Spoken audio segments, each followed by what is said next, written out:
যদি নিখিল ভাৰত কংগ্ৰেছ কমিটিয়ে বিজেপি পৰাভূত কৰাৰ স্বাৰ্থত কিবা সিদ্ধান্ত লয় সেই সিদ্ধান্ত প্ৰদেশ কংগ্ৰেছ নিশ্চয় মানি ল'ব।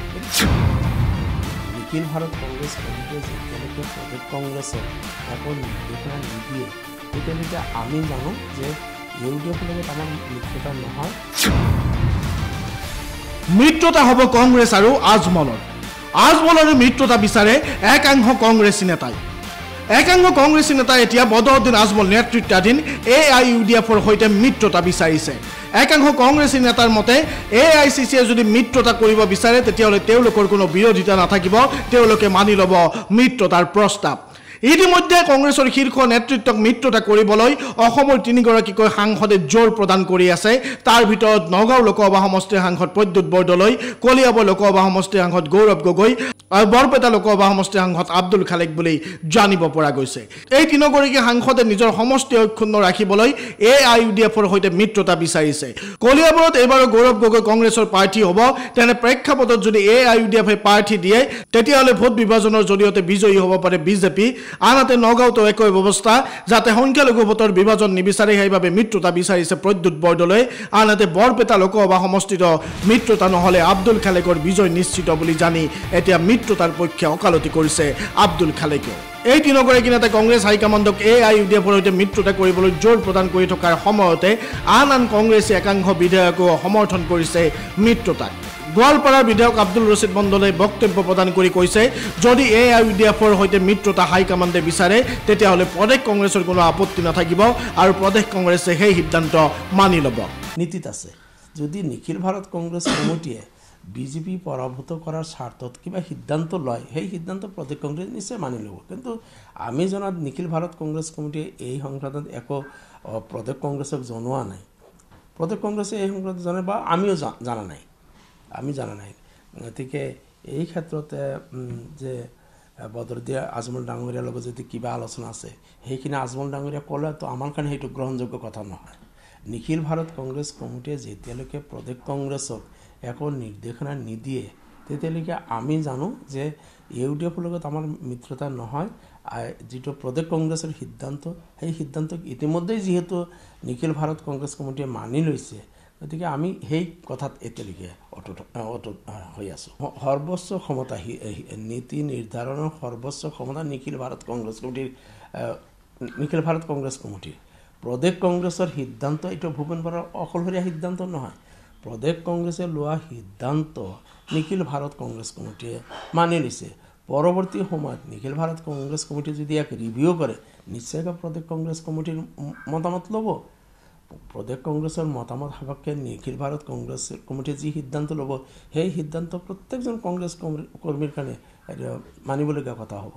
গতিকে আপোনালোকৰ 3 সাংসদেও বিচাৰিছে মিত্ৰতা মানে এই ক্ষেত্ৰত এইটো মোৰ তাত এনেকুৱা কোনো ইনফৰমেশ্যন নাই, তথ্যও নাই যে আমাৰ 3জন সাংসদে তেওঁলোকৰ মিত্ৰতা বিচাৰিছে। গতিকে এই সাংসদ 3জনে ক'ব পাৰিব। কিন্তু মই এটাই কথা কৈছোঁ যে ৰাজনীতিৰ স্থায়ী শত্ৰু স্থায়ী মিত্ৰ কোনো নাই। পৰিস্থিতি পৰিৱেশ লৈ সিদ্ধান্তবিলাক সলনি হৈ থাকে। এই মুহূৰ্তত ইউডিএফটো ডাঙৰ কথা নহয়। এই মুহূৰ্তত কংগ্ৰেছৰ কাৰণে ইউডিএফ মূল শত্ৰু নহয়। আমাৰ কংগ্ৰেছ বা ভাৰতবৰ্ষৰ বিজেপি চব ৰাজনৈতিক দলৰ মূল টাৰ্গেট হৈছে বিজেপি। কাৰণ বিজেপিৰ দ্বাৰা ভাৰতবৰ্ষৰ সকলো যিটো সাংবিধানিক বিধি ব্যৱস্থা ধ্বংস হৈছে। যিমানবিলাক ডেমক্ৰেটিক ইনষ্টিটিউশ্যন আছিল, RBI, ED, CBI, ED, income tax department, even judiciary ছিষ্টেমো যেনেভাৱে তেওঁলোকে ইনফ্লুৱেঞ্চ কৰাৰ কাম কৰি আছে, যে তেওঁলোকে জুডিচিয়াৰী ডিপাৰ্টমেণ্টকো তেওঁলোকে এক্সিকিউটিভৰ দ্বাৰা ইনফ্লুৱেঞ্চ কৰাৰ যিবিলাক কাম কৰি আছে, এই গোটেই ছিষ্টেমটো মোৰ ক'বলৈ গ'লে যে ভাৰতবৰ্ষৰ সংবিধানৰ ধাৰাসমূহ সংবিধানৰ পবিত্ৰতা ৰক্ষা কৰাৰ কাৰণে বিজেপিক শাসনৰ পৰা আঁতৰাই পঠিওৱাৰ প্ৰয়োজন আছে।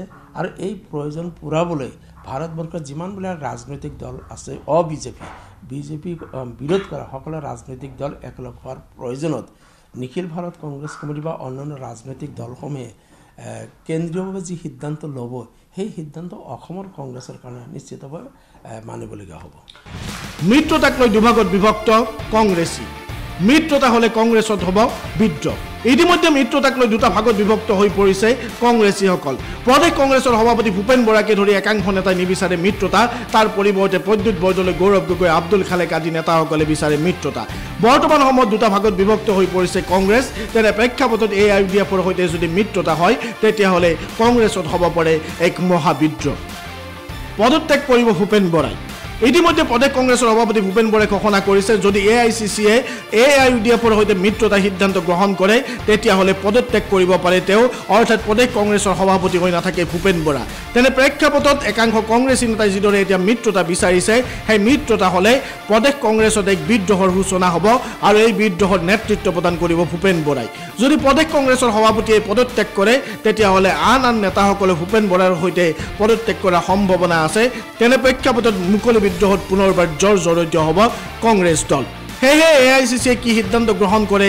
তালৈ বাট চাইছে এতিয়া কংগ্ৰেছী নেতাসকলে কংগ্ৰেছৰ একাংশ নেতাই বিচাৰে AIUDFৰ সৈতে মিত্ৰতা বদৰুদ্দিন আজমলক এৰিব নোৱাৰে কংগ্ৰেছৰ একাংশ নেতাই তাক লৈ এতিয়া বিদ্ৰোহৰ সৃষ্টি হ'ব পাৰে কংগ্ৰেছত কিয়নো ভূপেন বৰাই ইতিমধ্যে ঘোষণা কৰিছে যদিহে AIUDFৰ সৈতে কংগ্ৰেছৰ শীৰ্ষ নেতৃত্বই মিত্ৰতা কৰিব বিচাৰে তেতিয়াহ'লে তেওঁ কংগ্ৰেছত নাথাকে তেওঁ পদত্যাগ কৰিব যদি AIUDFৰ সৈতে মিত্ৰতা হয় তেতিয়াহ'লে ভূপেন বৰাই পদত্যাগ কৰিব আৰু ভূপেন বৰাই পদত্যাগ কৰাৰ লগে লগে ভংগ হৈ যাব পাৰে অসম প্ৰদেশ কংগ্ৰেছ সমিতি সেয়েহে বহু ৰাজনৈতিক বিশ্লেষকে এতিয়া ক'বলৈ বিচাৰিছে যে AIUDFৰ সৈতে মিত্ৰতা হোৱাটো প্ৰায় নিশ্চিত আৰু তাৰ পাছতে বিদ্ৰোহৰ সৃষ্টি হ'ব পাৰে কংগ্ৰেছত ধন্যবাদ চাই থাকিব প্ৰাগ নিউজ ডিজিটেল